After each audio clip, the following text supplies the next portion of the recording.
What up, my dudes? Just a super quick note from producer Snook here. I was very, very jet lagged when we recorded this episode, so I do apologize for the recording quality. We'll get it back up to our normal level of standards on the next episode. But for now, let's take it over to the guy who never shuts up.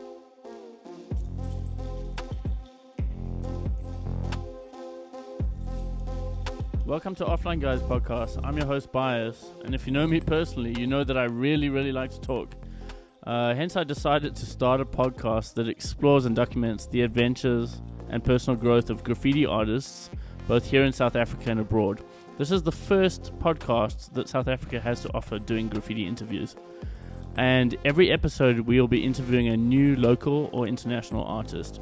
This is our third episode. We want to welcome Tower on board.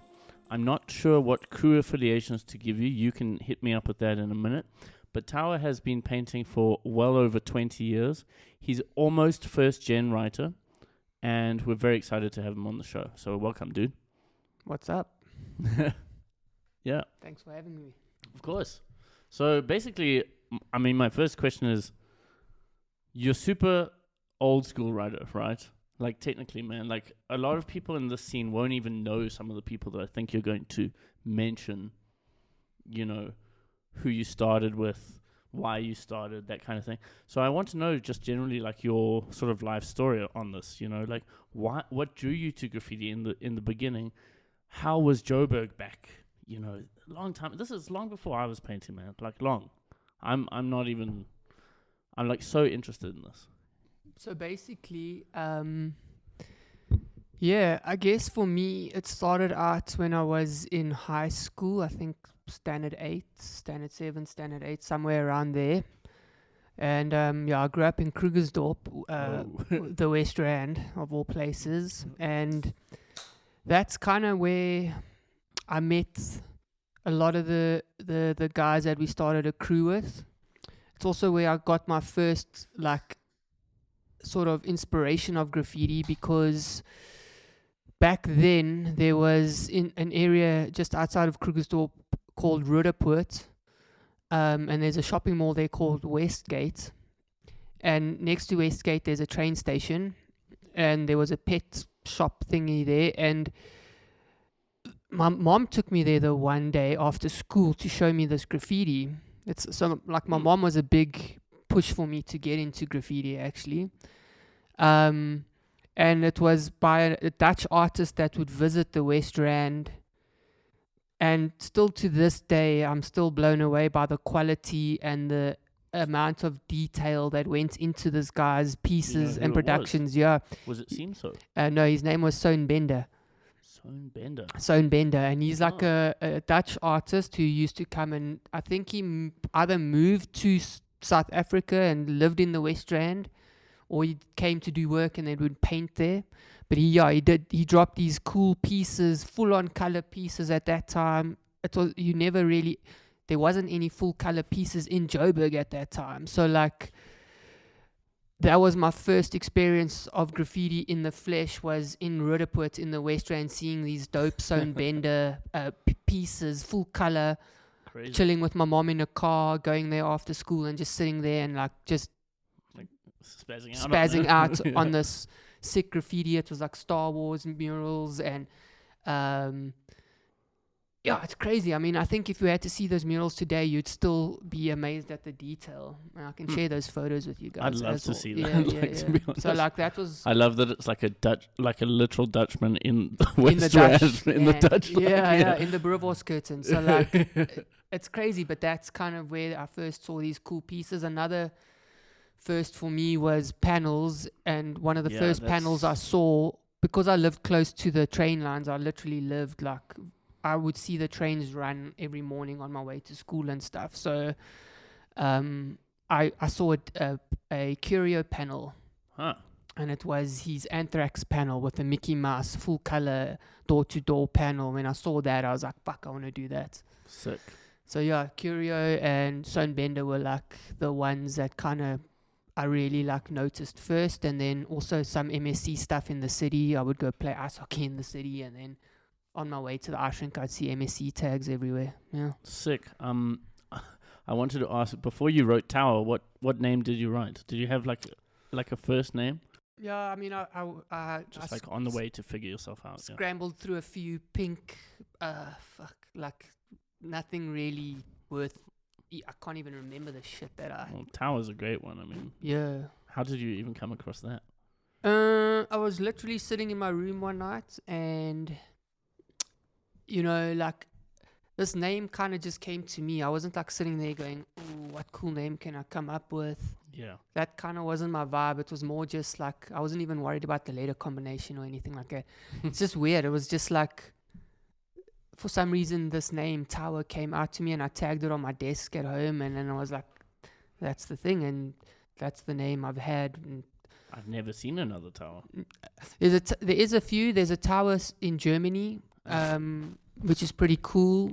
And I think that's You're pretty cool here, bro. Yeah, well, appreciate that. Thank you. So how you were saying more about like kind of, you were seeing the trains when you were young, and then you were sketching in your room or something, and then how did you actually fulfill that desire of painting? Were you just like, I'm just going to go get the sprays and like try it out?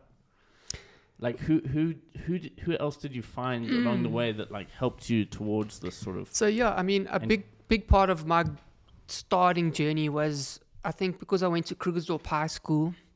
There were a bunch of people there that we kind of, the friends, and like I met Tech there. He was in the same class as me, Wise. Yes. And then Resin, Coma. Mm-hmm. So we're all in high school together. Oh. And basically, yeah, that's and kind of. Were any of those guys in FUK So like already? Like yeah, Coma? No, so like I think what happened is Tech's brother Patch is like actually one of the first graffiti artists in Joburg. Like first gen, like this guy was painting in the early 90s and stuff. And so he originally started. Like time. Yeah, time. He originally started a crew called the Bomb Squad DBS, and he kind of put myself and Tech and Coma onto this crew. So we were part of the DBS crew, and then Wise joined us as well, and then we kind of started another little crew called Front Page Artists. Oh, yeah, I remember that. And at the same time, we met Miser. At the time, he was painting Tear. Yes. So we all all used to think it was Tear. Yeah. So we all became really good friends. So we started out as friends. We weren't like hooking up because we were graffiti artists. We were friends in school. We met Tear, and then I think that's kind of where FPA was formed, and then also. That's kind of when FUK was formed. It was myself, Miser, Coma, Sun One, Dyer, Nade, Ecto. Mm-hmm. Just excuse me if I'm leaving anyone out. It's okay. There's a lot of people back then. Later on, I think Dope joined us. Started painting Fuck. If I'm not mistaken.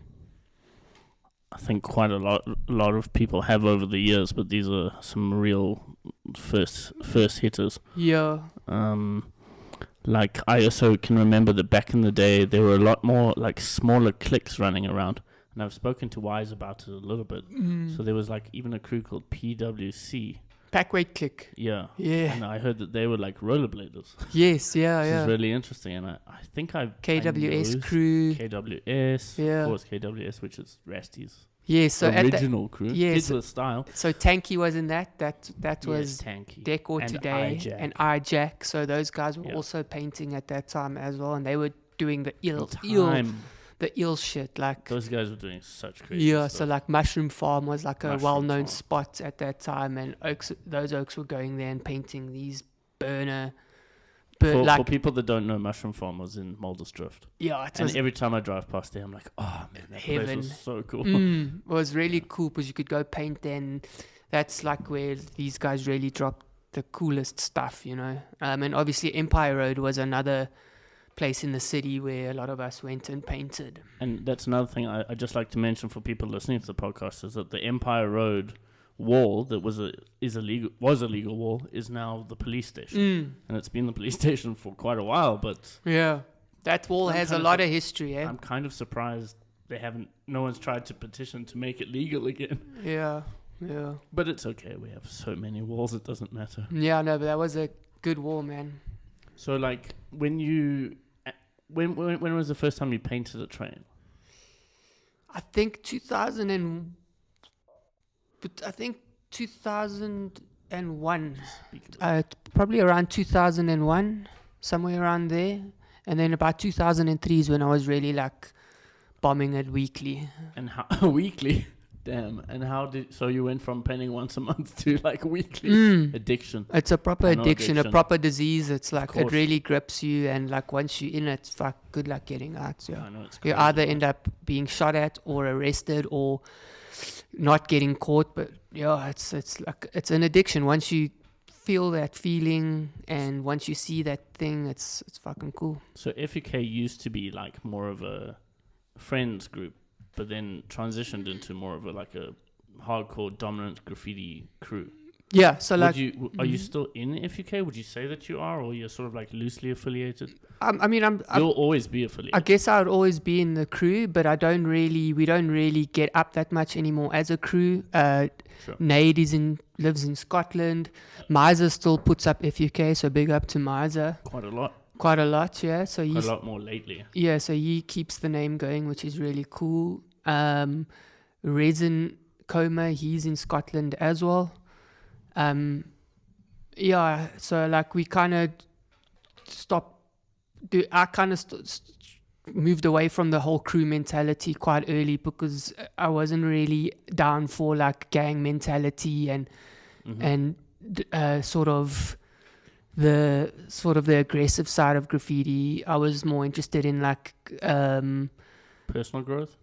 Personal growth and like creating art. So like even when I was painting panels, it wasn't about vandalizing trains. It was about giving people cool experiences and stuff like that. So like I always went in with a plan and I always knew what I was going to paint, and it wasn't a vandal thing for me. I mean, when we started out originally, DBS, FUK, at that time there was also Enemy Crew, under Skit and Drone. Yes, I want to talk about that. And too. those guys really also really inspired me as well, in terms of their lettering and stuff. So they had a big inspiration on me because they were also more interested in like painting cool pieces rather than just bombing and stuff like that. Yeah. But we bombed. I mean, I painted a lot of train stations back in the day were the thing to do, like because there's no guards. There were no and guards. No one even knew about this. No, so like you could go to train stations and just fuck them up and like drop chromies and tag the fuck out of them. Then we would catch trains from station to station and hit the insides of the trains, and then run between platforms and change cars, then hit that car, and we did that for quite a while. Back in the day, I'm sure you grew up on spray paint, same as me. Like spray on Dulux, yeah. I went to the spray on factory and I met Dread there, and he was there with Chrome, and I didn't know who they were, but they said to me, "Why are you buying all this spray paint, man?" And I was like, just for doing some pieces. And they're like, "No, you must bomb the trains, bro." And I was like, I don't even know what to say to that. But props to those guys for saying that so early. It was early. It was like 2006 or something. I think Joburg, I think we can say was I think a lot of guys, at least in my crew and some of the other crews that were around at that time, were focused on trains a lot of the time. So I think Abe was one of the guys. I mean, he was up Taps. Another one of the guys that were really like DS crew, really like getting up. We met Taps in the yard the one night by chance. Wow. Yeah. How was that? Scary. It's funny because we all used to go to these One Love parties in the city. Oh, I see. Yeah. So like there were big hip hop parties. And I remember there used to be a lot of Sun One panels around. Yeah. So like that's how it kind of started out. He likes to party. Yeah. So like we would meet up basically I forgot the name of the club, but it was a One Love party there in Newtown. next to Electric Workshop there, and then Insanity. no, it wasn't like Insanity or Reality. It's close to the beer hall there. And we would then obviously meet up there, and when people started painting trains, it was a free for all, bro. We like 10 of us would go into the yard at a time. Awesome. Yeah, so can you talk a little bit about Insanity or Reality? Do you remember much about those places? Yeah, so like Do you meet a lot of riders there? So like that's also had a lot to do with my start, which was the graffiti battles that they had at Reality/Insanity. They would have like yearly, monthly graph battles. That's where I met Curio for the first time. I met guys like, there was like the Money Crew there. Forgot who they were, but they were also some cool shit. It's also where I saw Jorge's stuff, and I was just Jorge and Mantis, and I was just like, yo, bruh. I was like, these oaks are so good, and I was so shit. It's interesting what you said earlier about how you want your panels and stuff or your graffiti to be an experience for someone. Yeah. Because I feel like your style, and this is something I've done on previous podcasts of this, is try and explain the other person's style. But your style has always been very unique and very experimental. Like I remember some of your old trains are like really lots of like a mix between sharp and round. I mean, that kind of is how your letters are, right? You have like an O, which is round, and then a W, which is sharp. Yeah. But always quite like experimental, interesting things. Now I'd say you're just like space age style. I don't know how you I think I took too much acid or something.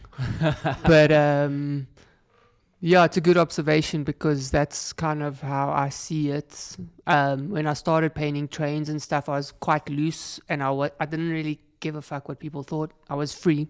There was some amazing ones. And that was nice. Like some of my favorite pieces are when I started. I can remember a lot that have like just like spirals in there. Yes. And like lots of lines. Yeah, like a really mess. spread out, Messy. or the R is like really far away from the rest of the R. Like stuff like that. Yeah, cool, dude. I wasn't so worried about like how good it looked. I was more just like, am I putting up something different? Like, am I adding to the thing rather than just like replicating? So like, yeah, some of the stuff was like, I mean, I never really liked any of my graffiti. Still to this day, I'm like, some of the shit I paint, I'm like, but it's not about that for me. So it's like more just about the act of it. The act of it, and all, feeling. and the practicing and the constant pursuit of getting better and like evolution. Yeah. That's really interesting. I'm still interested a little bit more about like history stuff, like concerning like you knew MSE guys back in the day. Yeah, big time.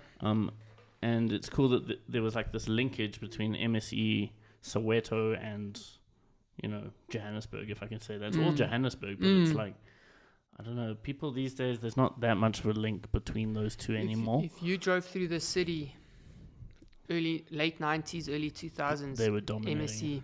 Yeah.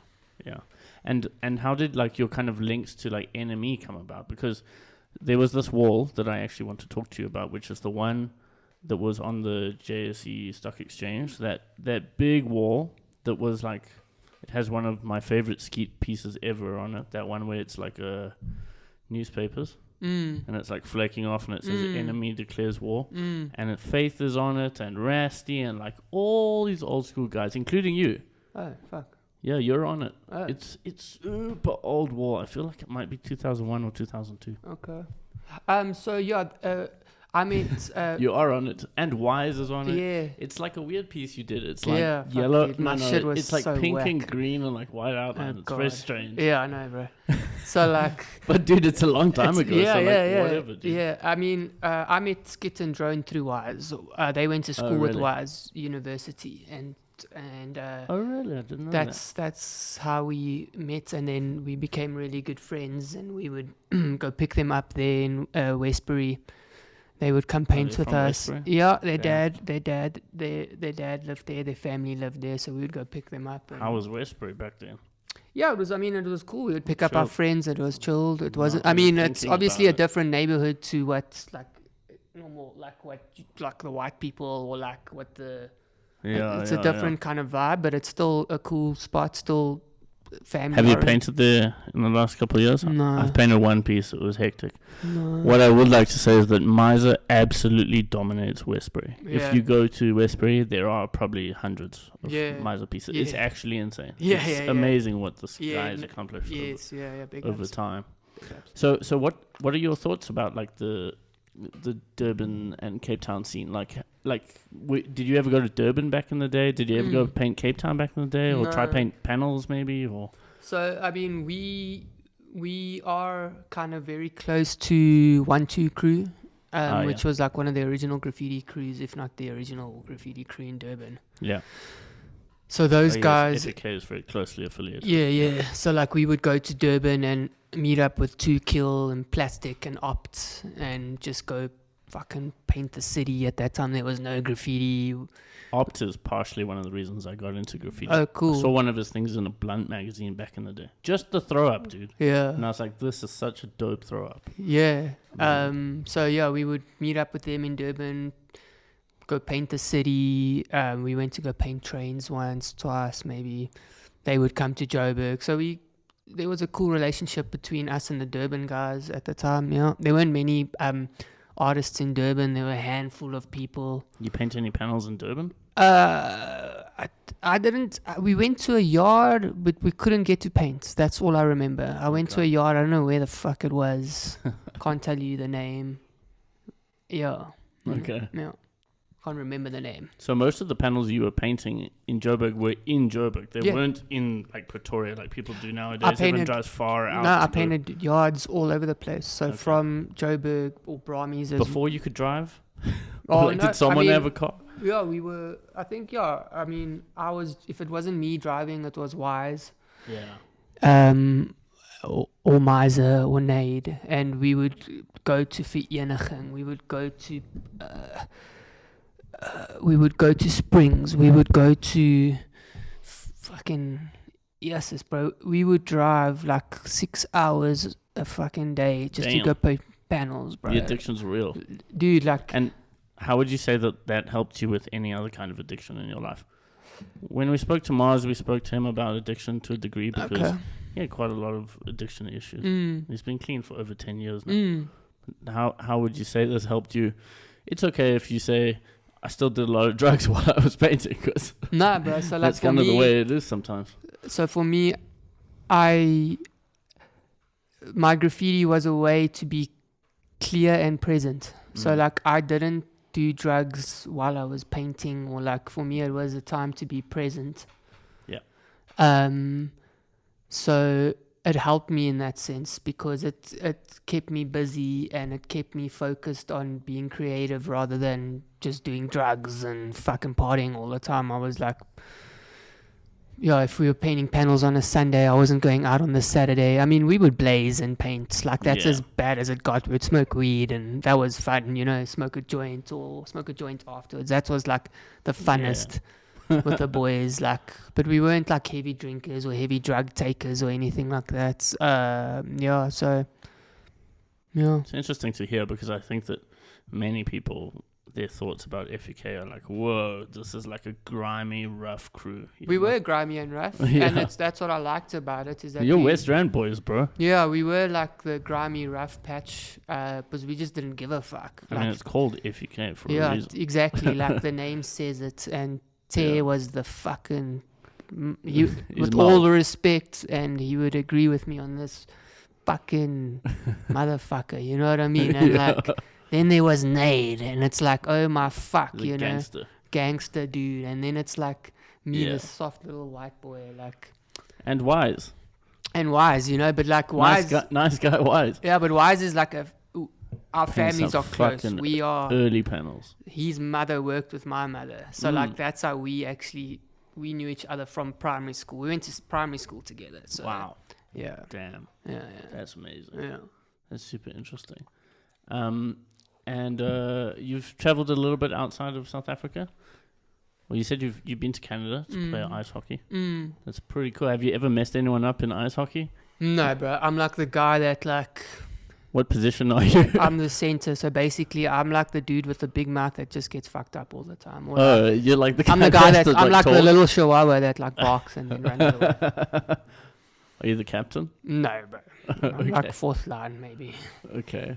Now I want to ask about some other things, like just a few different things. Like, Cool. what do you think about AI and technology these days in graffiti? So it's a good question because, you know, when we started, there were no digital cameras, there was no Facebook, there was no There's Instagram. No digital cameras. You had to go develop your photos. Awesome. That's the best. And the only way you got to see graffiti was if you were lucky enough on a magazine, like Graphotisms. If you were lucky, like I still got a flat, the original flat cover magazine of Graphotism before it went to those thicker novels. That's how. And you would, like, if someone had one, you would share it and fucking sperm over it or whatever. And like maul into it. Yeah, and like the pages were like stuck on each other. You know what I mean? So like that one magazine, that one magazine went around, bro. But so like, it's nice to see how far it's come. And honestly, I think it's a good thing because it's going to separate the toys from the people who know what they're doing. Because at the end of the day, graffiti is one of those things, like many other art forms, that you really need to be there to do it. You can't like fake it. You can't fake it. It's like, unfortunately, you know, you have to do it. You're only as good as your last piece, and like you can't fake it. And so AI, I think it's cool. I use things like Snapseed sometimes for my jobs. Yeah, me too. I use it for editing. Yeah. Sometimes, or for like overlays. Yeah. So for like jobs, yeah. Yeah. So like I embrace technology, man. But like, it's not like I'm like, you know, getting a thing that says, like, meta AI and say, hey, can you draw me a graffiti piece and yes, exactly. But I can guarantee you tell me exactly what colors they are. But I can guarantee you people are doing that. That's gonna happen. You know, kids coming up today, that's the technology they have. So it's like, why look at a magazine? Why even hunt for graffiti when you can just prompt like a cool piece? Yeah. Exactly. So we have like a bunch of like normal questions and silly questions on this podcast, and like I'm gonna ask you some of the silly ones just now, but I actually, what everyone always wants to know on graffiti podcasts, or not necessarily podcasts, but they want to know graffiti stories or like interesting stories that you have. Can you think of any, or maybe some will come to you while we're chatting, but any crazy stories that have happened to you, like chases or being shot at or fights, or like, you know, even just seeing something really funny? I mean, the missions we used to take to the Braamfontein yard, we would leave at like 1:00 in the morning. I mean, we're in South Africa, right? And this podcast goes out to a lot of people overseas as well, and they have no concept of what it's like here. That it's really dangerous. I mean, going out at 1:00 at night, dude, in the like fucking early 2000s. Bro. We would go out. I mean, Miser lived in the middle of the city, so like we would walk around that place, and basically, if we weren't mugged, we were sneaking into yards. We've caught dudes having sex, 2 guys having sex on a bridge once. Damn. We've found dildos on bridges. We've seen guards look at porn magazines while we watch them before we go into the train yards.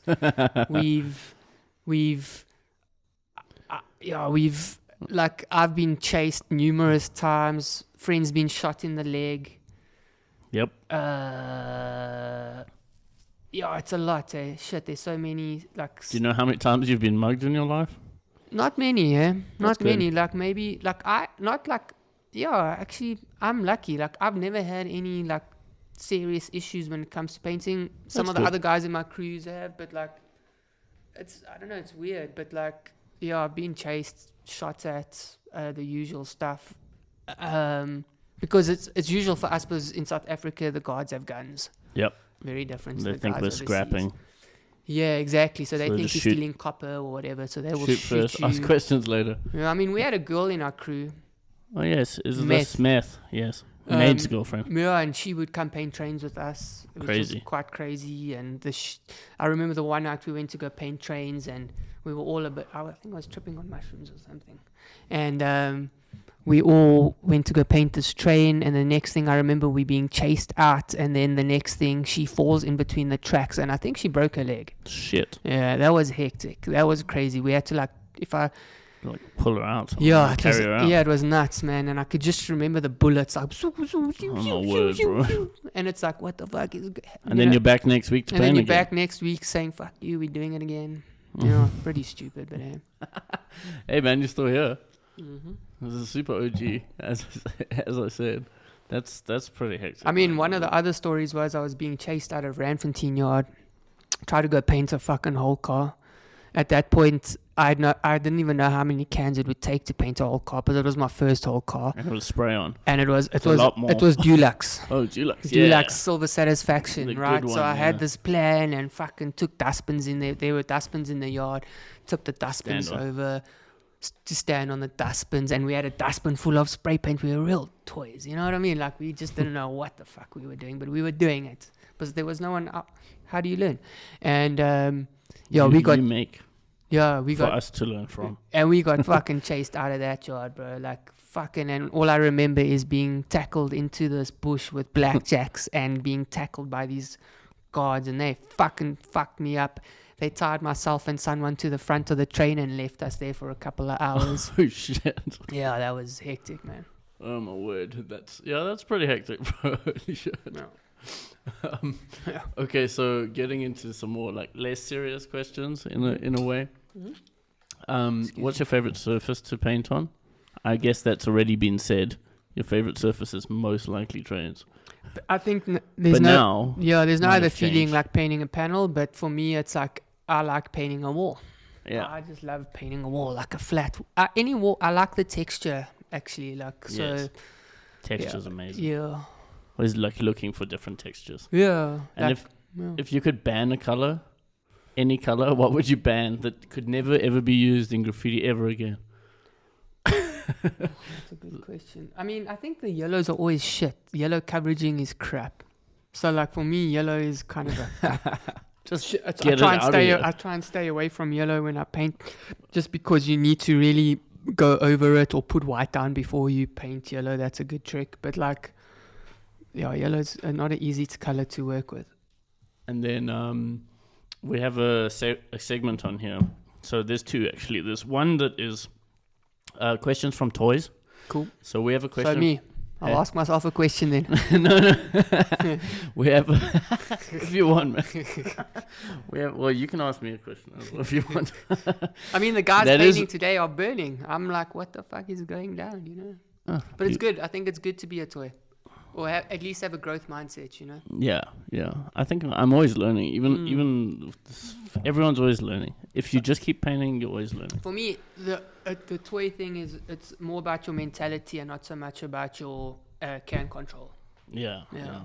Or it's about your style and your mentality. Also, we have this segment on here called Questions from Toys, and we got one from someone called Damien. He sent an email. You can send an email to offlineguyspodcast@gmail to ask a question, and we will tell it on the show and give you a shout out if you want. And he asks, how do you sort out like battles on the street? Like how do you sort out graffiti battles? So, you know, like, I try not like tap into like the graffiti scene politics of things, but like it does happen. People cry like babies. Yeah, and like, you know, I don't like capping people. I don't like being capped. Yeah. So like, You and I have had extensive talk about this yeah, together. Yeah, so like for me, it's like a respect thing, and I do think there are some unwritten rules and kind of just rules of conduct, or like. It's like just step back and think about it for a minute. Yeah, and like know your history, respect the scene, and you won't really be doing a lot of the things that people do. But like, for me, it's like, if you're going to cap someone, I've always thought like at least try and do something that's better. Yeah. So like if you're painting over a piece, you can't just do like a crap throwy over it. Yep. Try do something better and like... And try cover it all. Yeah, like make an effort. But I mean, I guess it's like a punch, like people use it. It's instead of violence, you know, you're going to fucking tag over someone, or... I just don't do it. I think it's a waste of my energy and time, really. Like, if you're not just on find your own spot. And there's levels to this game. So if I've got someone who's been painting for 2 years, tagging over me or whatever, I'm not gonna go cap them because they don't deserve it. Like, you're not on my level. Yeah. Yeah. I feel that. I also noticed that just generally in the city, you're also like kind of on your own vibe quite a lot of the time. Like often just painting by yourself, and there are a lot of spots where you just go and like find it and hone in on it and just get it. And it's like, then everyone goes, whoa, there's a new tower there. Holy shit, you know, rather than just going over the same old spots and stuff like that. You've been doing this a lot. Yeah. You know? I guess it's... You are quite a solo writer, I would say. Yeah, I prefer painting on my own, to be Me honest. too. I think it's like, it's quite cathartic and free. I think every artist should learn how to paint on their own. Yep. Highly recommend it. It's my favorite. Yeah. And I think about finding spots, like, I mean, I guess I've just kind of looked for spots that I feel like I can paint. I hate just rocking up at a wall and going, okay, which wall I'm painting? Like, I've cased that wall. I don't just rock up and go, where am I painting today? I know where I'm painting. Like, it's like I've planned this thing. I prepare. And I know, like, I kind of have an idea how hot the wall is or whatever, because I don't just go and bomb. I'll go there and spend the day there, you know. And I think it's the energy you bring to the wall that matters as well. Yeah. I think that's important. Yeah. I didn't really touch on it much, but back in the day, you used to do workshops and all this. Still do them, yeah. You still do them, yeah. And I used to be working as a tour guide, teaching people about graffiti. And honestly, I think it's important to teach the general public about graffiti. I think that not a lot of people really know what it's about. You know, I still get those people coming up to me when I'm painting saying, what does this mean? Or like, can you do a tattoo on me? Or, you know, the usuals. But what sort of motivated you to start reaching out and, you know, becoming this other persona? I'm not really going to mention it unless you want to. But speaking to people live, doing workshops, it's just a way of making money, I guess, you know? Well, you know, I've never been one of the best technical artists. I wasn't really hired to paint. I never really went like graffiti artists, they either turn into tattoo artists or mural artists, like street artists. And for me, I like the essence of graffiti. And so, like... you want to give people the experience, right? Like what you said with your pieces. Yes, like, so like... You want people to feel something when they do it. Yeah, so like, I kind of thought like, instead of just being another mural artist painting faces and logos and shit, which we all have to do. I'm not judging that. We all have to do that as artists at some point to make money. I just thought there's an opportunity to do something slightly different and offer people something unique that I thought would add a bit of value to their lives and I think that it suits you very well. I think that it really is like your MO is to like bring experience to people in a different way, be it through your graffiti or through what you can teach someone else. I think that's great. Also just... I mean, I talk a lot, so I do tours or I do this. Just talk a lot. And I think there's this whole thing of like graffiti, you have to be anonymous and you have to kind of be hidden and I think not in this city so much. And I think, you know, I don't really have anything to hide. So like I'm open with who I am and what I do, and I'm authentic about it, I think, and I think people like that. And I think your experience as a graffiti artist can teach a lot of people about creativity and just how to like see the world in a different way. And I think that's what graffiti artists offer the world besides just their pieces. There's like a deeper thing behind being a graffiti artist. Yeah. Totally. I really love that answer. Thank you so much. Cool. Awesome. My next question is, one of the things that we have on this, one of our segments is called Fuck, Marry, Kill. Okay. You know what that is, right? No. You don't know? Okay, well, I think I do. Who would you fuck, who would you marry, and who would you kill? Yeah, I give you 3 options of things, and you'd have to tell me why.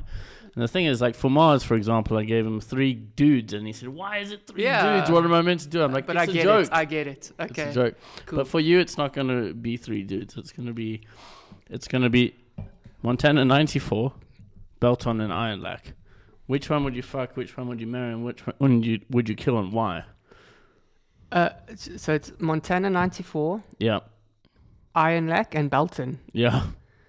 So I would fuck Montana 94. Really? No.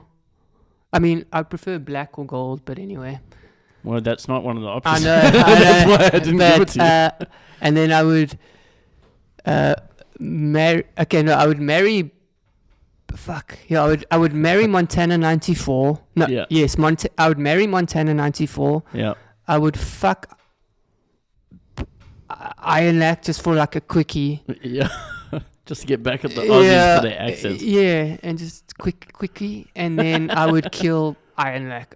Belton. Yeah, I don't really use Belton. Yeah. So it got really bad. Mm. If you want to give me a fuck, marry, kill, you can as well. In the last episode, I was asked whether I would fuck, marry, kill Lumit.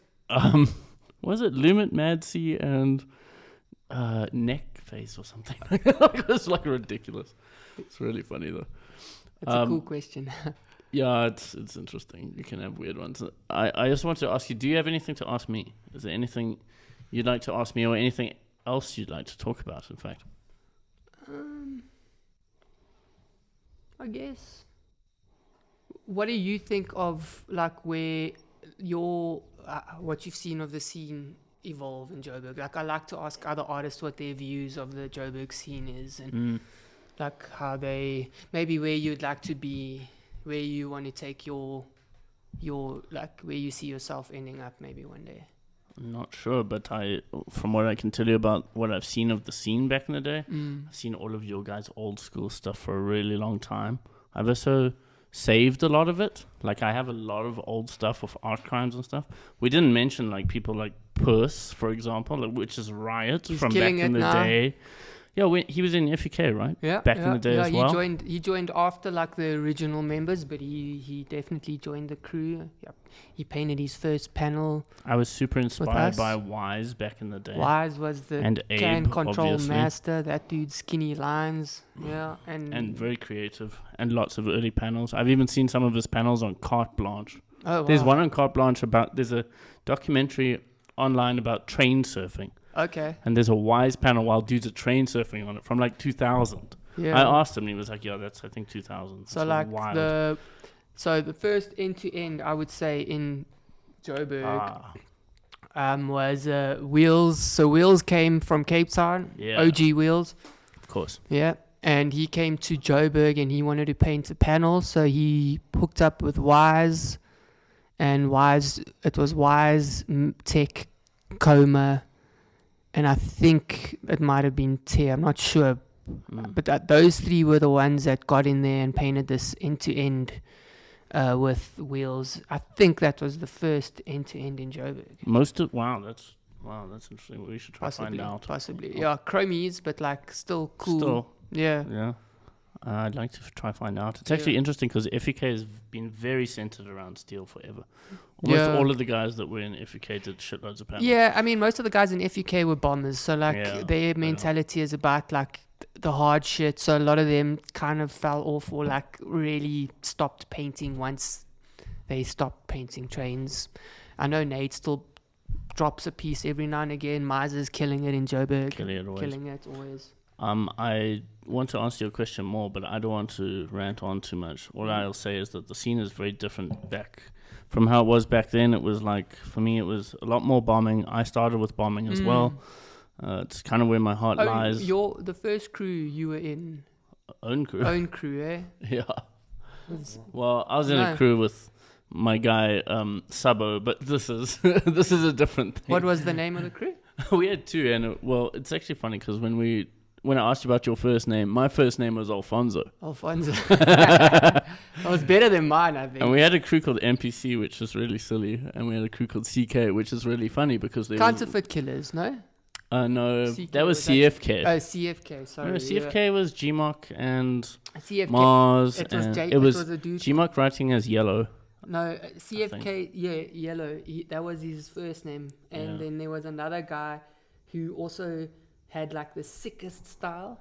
But he ended up going down the wrong road. I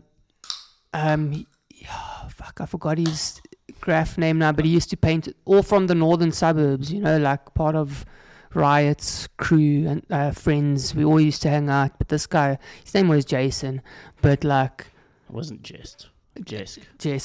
That guy, yeah. There are still Jesk pieces around. Yeah. So it's a pity he kind of dropped off because he was talented, and the same with Coma. Resin also just... Was name in FUK? No, name was FSU. FSU, Yeah. always. Yeah, Okay. yeah. I think he might have. Did he start at FSU? He must have. Yeah. Yeah. Yeah. That dude was like Yeah. OG, or like bombing the fuck out of everything in Cape Town. Probably to a slight degree might still be. I'm not sure, but he's still around. It's pretty crazy. Yeah. So yeah, what I can say is it was different. A lot of bombing. I mean, I got into it because of Abe and because he was bombing so much. And how it is now is, back in the day, I can remember like Cape Town being way more popular and people being like, we have so much style and we have all this culture and all this, and then it all just bombed out. Shame, yeah. Like so badly. And now Joburg is just like, Joburg is fucked. Like it's, Not they yet, don't bro. buff shit. I know. No, I love it, but it's like, Joburg's... there's shit everywhere. You Come can to do whatever Joburg, you can want. come paint. I'll tell all my overseas friends, you better get here because it's really the fucking mecca at the moment. Yeah, it's like, the Mecca. if you're looking for a place to come paint that's cheap, Yeah. you won't get into shit as long as you know what you're doing and you're not an idiot. Yeah. Like, be respectful. Yes, respect don't claim your- to own the place. Respect your surroundings. doing a Don't couple come here throws. and act like you're the shit. You'll be Yeah. fine and you'll do ill shit. So if you're from overseas, I highly recommend coming to Joburg. Yes, yes. I mean, I know so many people that have come over. It's an amazing place to paint, honestly. Yeah, and the paint's cheap.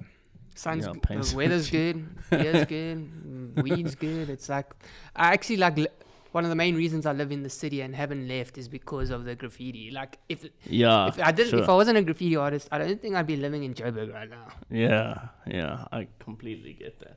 Yeah. It's a pretty rough city. Yeah, Really rough. But like again, like when you were younger, does it feel different? Does it feel like more dangerous when you were younger and when you first started painting, or does it feel maybe more dangerous now? Or has it ever felt dangerous to you? It's only really dangerous if you get yourself into dangerous situations, Yeah. which you probably have. Yeah. So, I mean, I think it's unwanted danger that we're talking about here. Yeah. So, like, maybe, It's not a crime. I mean, if you're going to go paint a fucking train, if you're going to do the crime, you better do the time. Like, you got to be up, you can't be a fucking bonehead about it and be like, oh, you can't arrest me. yeah, here's Like- $300. Yeah, no, like, you. So, I always, like, I don't know. I mean, touch wood, I feel like yeah, exactly. I feel like my energy has always been about creating and giving rather than taking and destroying. So like, Yeah, I really like I don't know that. if that helps, but I haven't really had any dangerous issues outside of what I've put on myself, Yeah. Yeah, so you only have yourself to blame. In I a mean, way. actually, We can't win. I was painting a billboard once with Miser when we first started there by Wits. Oh yeah, I know that one. Yeah. It's the one that Abe and Zesta did, I think, together. Possibly, yeah. And we Just climbed before. up that thing, and we again didn't know what the fuck we were It's doing. that one that's in the cemetery. I'm not sure. Possible. It's like it's there by Wits, just as you come down that thingy there, and then like Yeah. we were painting it, and then the next thing, this car drove below us, and then stopped, and then started reversing, and I think Tay was with me, and we had to quickly jump or climb down, and then the guy, if I don't remember, got out of his car and started chasing me, and then he pulled out a gun, Oh, shit. and then he made me get on my knees Oh, fuck. because he was like, if you don't stop running, I'm going to shoot you. So I was like, fuck, let me just stop. Yes. And then he came and he put the gun to my head, and he was like, what the fuck are you doing? And then he started speaking to me in Afrikaans. So I'm half Afrikaans, so like I spoke to him and told him, dit is jammer, ek was net hier om kak te maak, kyk in my sak. yeah. And then he was like, okay, cool, fucking, you can go in. I don't even think it was a cop. So No, that's it's the just one- like some vigilante. Some shit. vigilante shit, Yes, back in the day. So yeah, that concludes episode 3 of Offline Guys podcast. And thanks, Tao. It was awesome having you here. Awesome. I learn every time I do this. I learn so much, and I love that. And I think you're the kind of guy that wants people to learn more, and I'm happy that I did. So thank you for that. Yeah, and thank you for doing this because I think it's important, and I think you're doing the Lord's work, my brother, and I appreciate Graffiti appreciate- God's work. and I appreciate the both of you. Thank you. Thanks, I appreciate that. Peace. And if you guys want to follow along, you can follow our journey either on Offline Guys Podcast on Instagram, or you can email your questions and thoughts ideas to offlineguyspodcast@gmail.com. And we're available on all of your favorite streaming services. That includes Apple, Spotify, and YouTube.